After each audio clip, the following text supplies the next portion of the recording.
Unit 1, Lesson 3, Reading.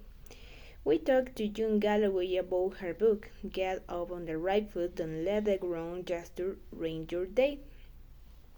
English is the world's international language, but in your book you focus on nonverbal communication.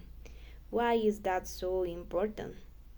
Well, gestures and other body language can have different meanings in different places.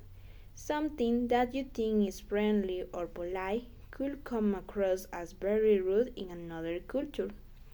I've described many of these customs and cultural differences so my readers don't get up on the wrong foot when they meet people from places where the culture differs from their own.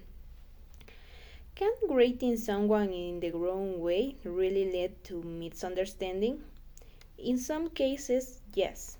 The firm handshake a North American expects may seem quite aggressive in other places, and a light handshake, which is normal in some countries, may seem unfriendly to a North American.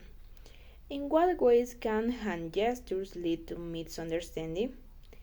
Well, as an example, we assume that people indicate the numbers 1 to 10 with their fingers the same way, but in fact they don't. While North Americans usually use an index finger for 1, most Europeans use a thumb. North Americans extend a 10 fingers for 10. However, Chinese indicate the numbers 1 to 10 all on one hand. For example, an extended thumb and pinky means 6 and a fist means 10.